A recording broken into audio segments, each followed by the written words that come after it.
What up, guys? Kevin here.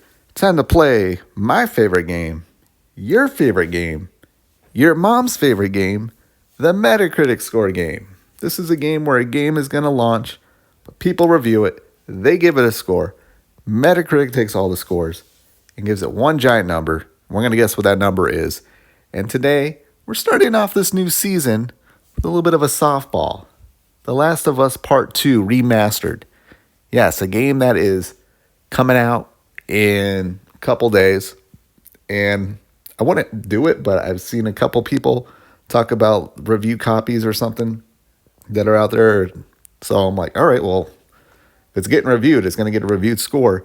Let's guess what that score is. All right.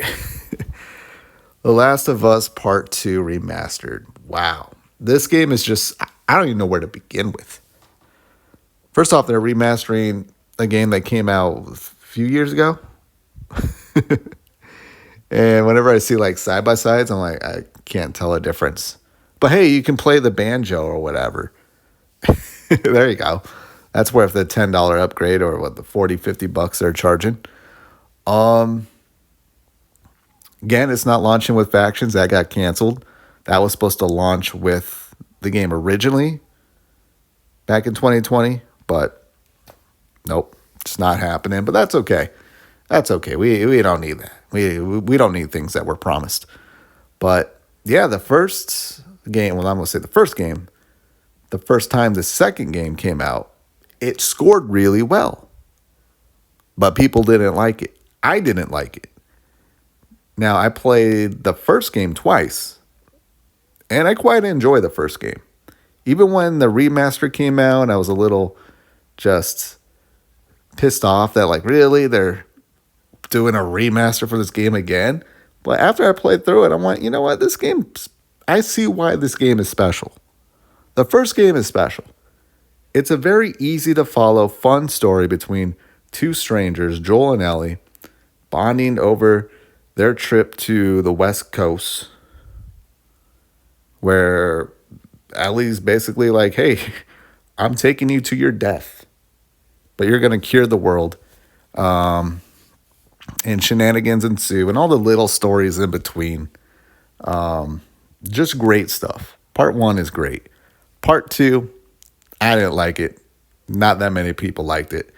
The people that do say they liked it, they just love PlayStation and whatever they are spoon-fed. So, but you know what? I am willing to give this game a shot. Octopath Traveler 2 is not working for me right now. I'm trying to get into it, but man, talk about like little individual stories throughout Last of Us Part 1. Octopath Traveler 2 just isn't doing it for me. So maybe I'll check out Last of Us Part 2 because it is a $10 upgrade. Shout out to them for doing that, though. I mean, it should be free. But, you know, I need something to hold me over until Infinite Wealth comes out. They casted Abby. That's good, right? That is good. There's more talk about the show than the actual game. And I don't see many people talking about the game. Like, man, this is your king. This is the reason to buy a PlayStation. I was talking about it. But yeah, the people that reviewed it the first time, they gave it a great score. The second time, it's just going to be more of the same. They're going to give it a great score. Will it be as great? Again, I don't remember exactly what the score was, but I think PlayStation, here's what PlayStation's doing. They're just getting an easy layup for a 90 plus Metacritic score that, you know, Xbox is going to put out Hellblade 2 and all these other games this year, and it's not going to get in the 90s. It'll get in the high 80s. And then PlayStation fanboys will be like, oh, look, PlayStation already got a 90 plus banger this year, and you guys don't. It's like, well, your 90 plus banger is a 2020 90 plus banger. And it's not really a banger. People don't like it. People don't like Abby.